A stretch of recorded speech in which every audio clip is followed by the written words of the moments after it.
네, 방송하면 예전에는 저희처럼 몇몇 방송국에서 대규모로 제작되고 TV나 라디오로 송출되는 이런 시스템이었는데 최근에는 뭐 방송의 영역도 없고요.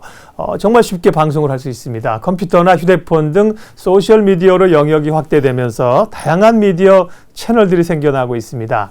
그런 가운데 소소한 시민들의 삶의 일상을 건네고 이야기하는 마을 방송국들이 있고요. 마을 방송국들의 축제, 제4회 서울 미디어 축제가 오는 11일과 12일 이틀에 걸쳐서 열리게 됩니다. 오늘 관련해서 시시각각 토크에서 이주훈 서울 마을 미디어 지원센터 센터장님 오셨습니다. 어서 오십시오. 네, 안녕하세요. 네, 정말 미디어가 다양하잖아요. 개인 네. 미디어, 소셜 미디어 다양한데 마을 미디어라고 하면 어떤 것들을 개념하는지 소개부터 좀 해주십시오. 네, 마을 미디어는 말 그대로 마을 주민들이 스스로 정보를 수집해서 가공하고 그것을 다양한 형태의 매체로 만들어서 예를 들면 라디오라든가 영상이라든가 신문의 형태로 만들어서 주민들에게 배포를 하는 걸 말하고요.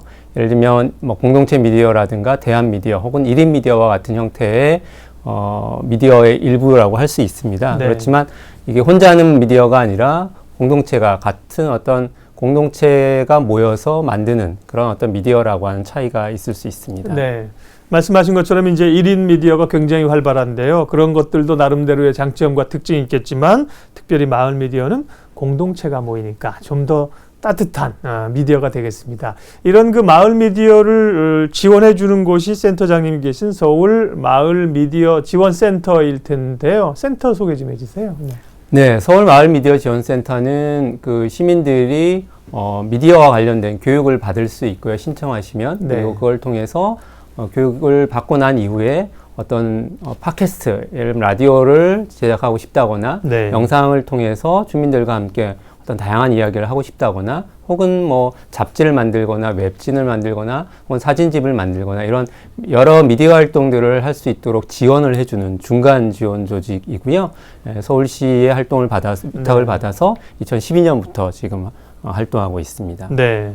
그러니까 미디어 회사에서 서울시에서 위탁 운영을 하고 있는 거군요. 네네. 다양한 그 마을 미디어 매체들 방송을 하시는 분들을 지원하는 겁니다. 그러면 마을 미디어라고 하는 게 이제 본격적으로 서울에서 시작된 게 언제였는지부터 어떤 계기로 했는지 궁금하고요. 지금은 그러면 이런 미디어나 방송국 형태가 얼마나 있습니까? 네. 마을 미디어 사업은 2012년 그 박원순 시장님이 보궐선거 공약 중에 네. 마을 방송 활성화 사업이라고 하는 공약이 있었는데요. 예. 이 사업의 일부로 이제 시작이 되어서 2012년도에는 미디어 교육만 있었습니다. 그래서 라디오, 영상, 신문 제작과 관련된 교육 프로그램에 대한 지원이 있었고요. 그래서 그에 한 700에서 1000명 정도가 이 교육을 받았습니다. 교육을 받고 나니까 교육 이후에 어떤 지속적인 활동을 원하시는 분들이 생겨나신 네. 거죠. 그래서 그 지속적인 활동을 원하시는 분들에게 또 활동에 따른 여러 가지 지원 정책들을 저희가 시행하게 됐고요. 그다음에 여러 가지 컨설팅이라든가 이런 것들을 통해서 마을 안에서 혹은 다양한 공동체 안에서 자신들이 표현하고자 하는 혹은 공유하고자 하는 나누고자 하는 어떤 이야기들을 함께 할 수 있는 그런 어떤 지원 프로그램들이 시작되었고요. 지금 현재 한 40개 정도의 고정적으로 매체를 만들어내는 곳이 마을 방송국이라고 할 수 있겠죠. 네. 마을 방송국 안에는 뭐 라디오도 있고 영상도 있고 또 신문이나 잡지의 형태도 있습니다. 굉장히 다양한 형태들이 존재하고요. 네. 거기서 한 해 한 2, 3천 편 정도의 콘텐츠가 매년 만들어지고 있죠. 네. 그래서 지금 현재 뭐 주기로 보면 뭐 라디오 같은 경우에는 매주 올라오는 경우가 많고요. 영상은 격주나 한 달 단위로 나오는 경우가 많고 신문은 격주 단위로 발행이 되고 이런 식으로 네. 발행이 되고 있습니다. 다양한 콘텐츠들이 만들어지고 또 유통이 될 텐데요. 그 지금 지역에 보면 그 지역 라디오들이 좀 있지 않습니까? 지난번에 동작구에서 제가 오셨던 걸 기억하는데 뭐 이 분당 이런 쪽에도 있고요. 네네네. 그런 그 지역 방송, 지역 소규모 송출하는 그 라디오들도 일테면 여기 포함이 되는 건가요? 좀 다른 형태인가요? 네네. 네. 포함이 되지만 굉장히 선배 네. 그룹이라고 할 수 있겠죠. 네. 사실은 거기에는 1와트의 주파수를 갖고 있고요. 예. 서울 같은 경우에는 관악 FM과 마프 FM이 그렇게 주파수를 갖고 있는 곳입니다. 두 군데 있고 네, 전국적으로 네. 보면 7군데 공동체 라디오가 있습니다. 그래서 기존의 공동체 라디오의 활동에 영향을 많이 받았다고 할 예. 수가 있고요. 예. 물론 그것은 하루에 한 20시간의 고정 편성이 되어 있습니다만 네. 지금 현재 마을 미디어 같은 경우는 규모라든가 여러 가지 주파수 문제가 아주 걸려 있기 때문에 네. 지금 그렇게 아주 규모 있게 편성되고 있지 않지만 그런 활동들과 같이 궤를 같이 하고 있다 이렇게 네. 볼 수 있습니다. 그렇군요. 그 마을 미디어가 다른 형태의 어떤 공공적인 대규모의 미디어 혹은 뭐 1인 미디어 다양한 미디어 형태와 비교했을 때 매력 또 차별화되는 점은 어떤 게 있습니까?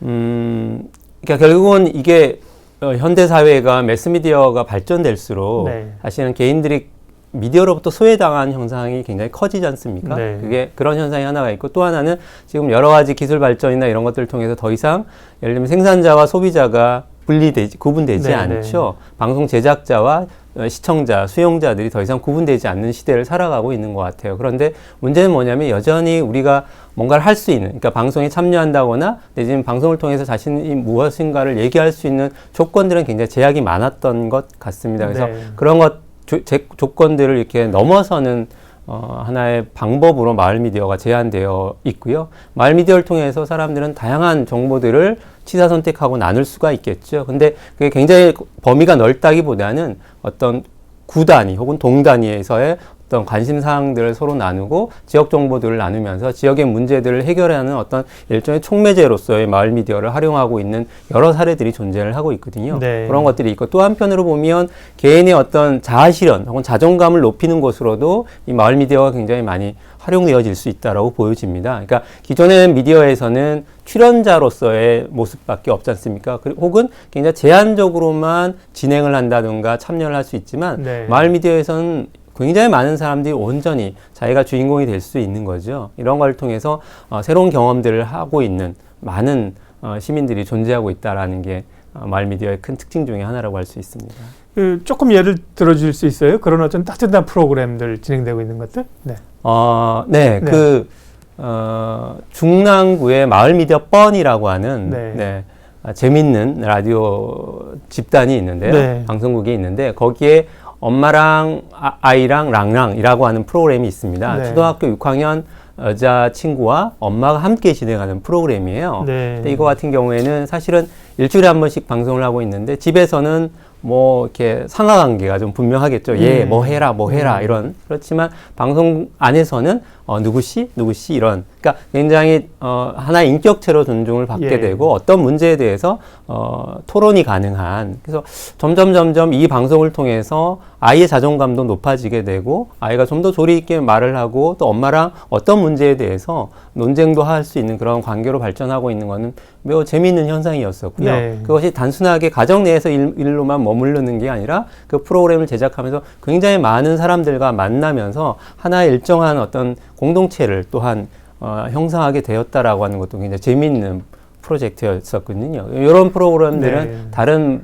마을 방송국으로도 많이 전파되고 있습니다. 네. 지금 말씀하신 중랑구의 그 모범 사례는 그러면 이제 팟캐스트 같은 거로 나오는 맞습니다. 겁니까? 현재로서는 팟캐스트로 나오고 네. 있고요. 예. 예, 팟캐스트로 정규 편성되어 있습니다. 네, 뭐 팟캐스트라는 게 무시할 수 없는 게요. 요즘은 뭐 누구나 스마트 기기를 가지고 다니시잖아요. 뭐 누구나 쉽게 접속할 수 있고 들을 수 있고 지난 것도 볼 수 있고 영향력이 큽니다.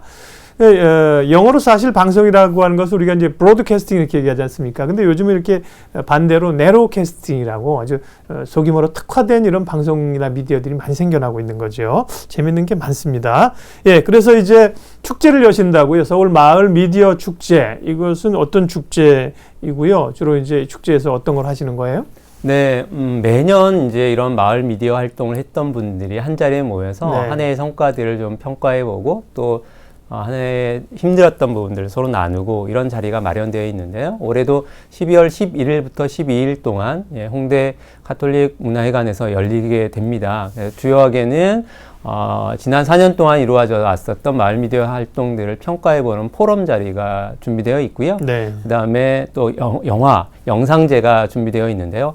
10편 정도를 엄선해서 네. 마을에서 다양한 그룹들이 만들었어요. 아이들도 만들고 또 주부들도 만들고 어르신들도 만들고 이런 영화들 10편을 선정해서 오늘날의 현재 서울의 어떤 살아가는 사람들의 삶의 면면을 볼 수 있는 그런 프로그램이 될 거라고 기대하고 있고요. 네. 그다음에 토요일 날에는 마이 리틀 라디오라고 하는 연합 방송제를 합니다. 그래서 총 한 15개, 14팀에 한 40명 정도가 출연을 하게 될 텐데요. 이걸 통해서 다양한, 생각보다 굉장히 다양한 프로그램들이 많이 있거든요. 그래서 그런 프로그램들이 네. 있고, 마지막으로 하이라이트인 마을 미디어 대상 시상식이 있어요. 그래서 한 해 동안 활동했었던 분들에게 서로 수고했다라고 하는 상도 나누면서 네. 지난 1년 동안을 되돌아보는 그런 자리를 갖게 됩니다. 이틀간의 축제 주요 프로그램들을 이미 설명을 해주셨습니다. 제가 다시 한번 정리하면요. 11일, 이번 주 금요일이죠. 11일, 12일 이틀간이고요. 12일이라는 그 정책 포럼도 있군요. 예. 서울 마을 미디어 정책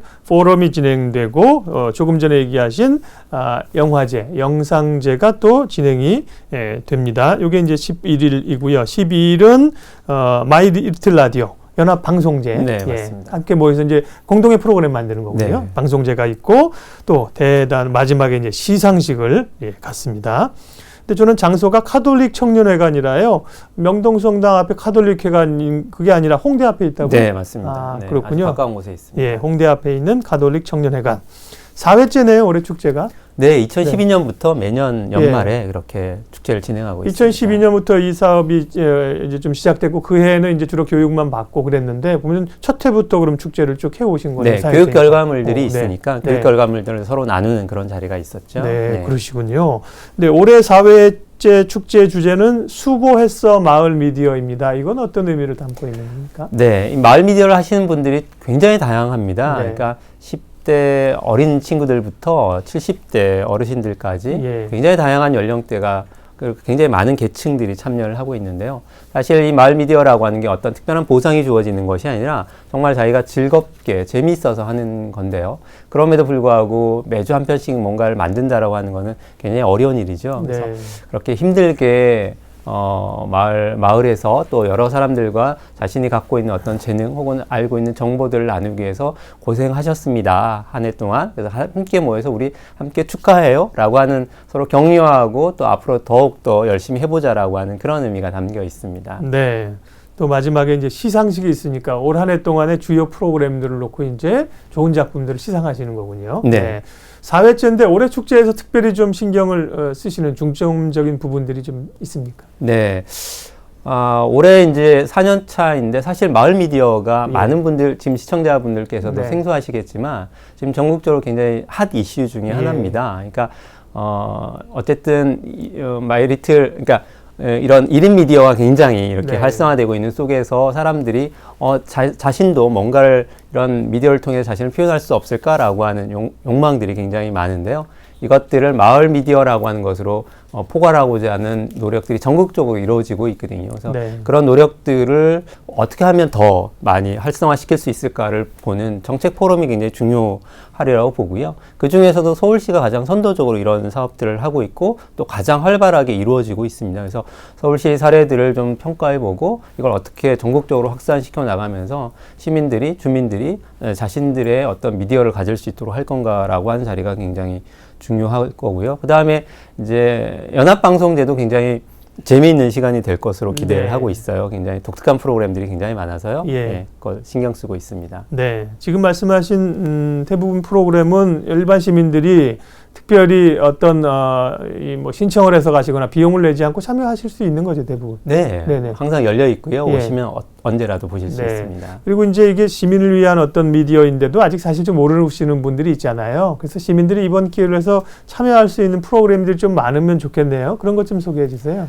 네, 시간 제약이 좀 있어서 네. 아마 많이 참여하실 수는 없을 텐데 이틀 동안 이루어지는 행사에 기본적으로 전시 행사가 있습니다. 그래서 마을 미디어는 어떻게 구성되어 있고 또 라디오를 하기 위해서 어떤 장비가 필요한지에 대한 전시들도 있고요. 지난 네. 4년 동안의 발자취를 쭉 볼 수 있는 마을별, 서울 전역의 마을별 방송국 활동들도 좀 볼 수 있습니다. 그래서 그런 전시를 보시면 마을 미디어에 대한 이해를 훨씬 높이실 수 있고요. 특별히 토요일 3시부터 4시까지는 마을 미디어 무엇이든지 물어보세요 라고 하는 프로그램으로 궁금하신 것이 있다면 혹은 우리 마을에는 왜 없을까요? 우리 동네에는 어떻게 하면 마을 미디어를 만들 수 있나요? 라고 하는 질문들을 주시면 또 그걸 모아서 1대1 개인 상담하는 시간도 있으니까요. 또 자유롭게 참가해 주시면 감사하겠습니다. 네.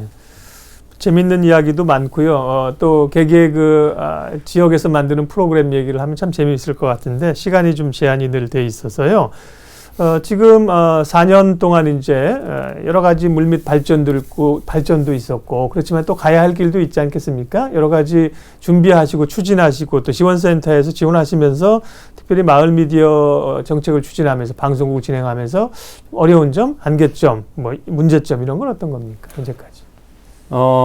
가장 큰 문제는 사실 아까도 말씀드렸지만 한 해 한 3,000편, 4,000편의 콘텐츠가 만들어지고 있는데 여전히 많은 분들이 접하고 있지 못하다라고 하는 문제죠. 그러니까 플랫폼이 구비되어 있지 않음으로 인해서 사실은 만들고 있는 분들과 또 그걸 듣고자 하는 분들 간에 이렇게 연결이 원활하지 않다라고 하는 문제가 가장 크게 있습니다. 그래서 그게 정책 현안으로 있고요. 그래서 그런 문제들은 한편으로 보면 국가적으로 이런 어떤 시민들의 방송에 대한 혹은 어떤 이런 제작의 열정을 어떻게 담아낼 건가라고 하는 문제가 있으면서 주파수의 문제도 있을 수 있고요. 또 채널 정책에 대한 문제도 있을 수 있는데요. 그런 축이 하나 있고 또 한편으로 보면 서울시가 가장 전국에서 선도적으로 가장 많은 지원을 하고 있는 것은 사실이지만 여전히 전체 서울 시민의 입장에서 봤을 때는 아직 미약한 단계에 와 있습니다. 그래서 이런 정책적인 노력들을 어떻게 더 크게 발전시켜 나갈 건가라고 하는 문제들이 있고요. 예, 그런 것들이 일단 어려움으로 좀 있습니다. 네. 아주 열심히 다양하게 활동들 하고 있지만 분명히 이제 또 기존의 이제 미디어들과는 여러 가지 재정적, 물적, 정책적 이런 그 어려움이 있을 거 아닙니까? 그런 데 대한 어려움을 말씀해 주셨고 그러면 그 어려움에서 출발해서 이 마을 미디어가 더욱 활성화되기 위해서는 정책적 혹은 또 시민들이 뭐 어떤 것들이 좀 개선이 돼야 됩니까 정책적으로? 일단은 이 미디어라고 하는 것에 대한 이해들이 좀 바뀌어야 되지 않나라고 생각을 합니다. 그러니까 교육도 처음부터 공교육 시스템이 아니었지 않습니까? 그렇죠. 건강도 처음부터 의료보험 제도가 있었던 것이 아니었고요. 최근에 주택법도 주거기본법으로 바뀌어서 사실 지금까지 선택적이고 선별적이고 시혜적인 어떤 것들이 지금은 다 기본 권리로 인권의 하나로 자리 잡고 있는데요. 지금 미디어, 예를 들면 소통의 권리, 커뮤니케이션 할 수 있는 권리가 더 이상 선택적 권리가 되어서 안 된다라고 하는 생각을 갖고 있고요. 이것을 기본적인 어떤 인권의 하나로 자리매김하는 작업들이 굉장히 중요할 거라고 봅니다. 그래서 그런 어떤 토대가 마련이 되어진다면 정책적인 부분에 있어서도 상당히 많은 진전이 이루어질 수 있을 거라고 보고 있고요. 지금처럼 아주 특별한 사람만이 할 수 있거나 그냥 제한적인 접근이 아니라 많은 사람들이 아주 편하게 마치 도서관을 쉽게 드나들 수 있는 것처럼 혹은 보건소나 이런 데 돈이 없는 분들도 혹은 가깝게 찾아갈 수 있는 것처럼 미디어 센터라든지 이런 방송국이 주변에 좀 더 많이 지어질 수 있는 토대는 그런 어떤 인식의 변화들이 따랐을 때 가능한 것이 아닌가 이런 생각을 합니다. 얼마 전에 그 미국의 오바마 대통령이 어떤 그 1인 미디어 개인 방송하시는 분이 서재 같은 데 가서 방송에서 한번 화제가 됐지 않습니까? 그런 식으로 이제 미디어의 영역들이 훨씬 넓어집니다. 이제 마을이라는 공동 가치를 가지고 서울시에서 활성화가 되는 겁니다. 박원순 시장님도 좀 오시라고 해야겠네요. 출연도 좀 하시고. 저희가 축제할 때 예전에 한번 오신 적이 있으십니다. 대통령도 기회가 되면 오시고 그래야 화제가 좀 더 될 것 같습니다. 11일 금요일과 토요일 열리는 2015 서울 마을 미디어 축제 다시 한번 시민들이 즐길 수 있는 방법 알려주시고요. 또 시민들에게 하시고 싶은 말씀 마무리해 주십시오. 12월 11일, 12일 양일간 행사 관심 있는 분들 많이 참석해 주시고요. 이런 말씀을 꼭 드리고 싶어요. 마을 미디어라고 하는 게 어떤 특별한 분들이 하시는 게 아니거든요. 보면 떡집 사장님도 하시고요. 부동산 하시는 중개업소 하시는 사장님도 하시고 또 70대 아이를 다 키워놓고 손자를 볼 나이지만 나가서 씩씩하게 카메라를 드시는 분들도 굉장히 많이 있습니다. 혹시 여러분들이 오랫동안 어떤 글쓰기에 대한 욕망은 없으셨나요? 혹은 심야 라디오 방송에 DJ를 하고 싶었던 욕망은 안 계셨나요? 그런 것들을 하실 수 있습니다. 그러니까 저희와 함께 주변을 찾아보면 마을 방송국이 하나씩 있을 가능성이 굉장히 크고요. 혹시 주변에 없다면 저희와 연락해서 함께 만들어 나갈 수 있는 그런 기회를 가져보는 건 어떨까 제안해 드리고 싶습니다. 좋습니다. 그런 의미에서 금요일과 토요일 열리는 서울 마을 미디어 축제는 그냥 관객으로 보러 가시는 것보다 가면 직접 참여하실 수 있는 접점들을 좀 만날 수 있는 그런 좋은 기회가 될 것 같습니다. 수고했어 마을 미디어 이런 주제로 열리는 서울 마을 미디어 축제 얘기했습니다. 서울 마을 미디어 지원센터 이주훈 센터장님 함께해 주셨습니다. 고맙습니다. 네, 감사합니다.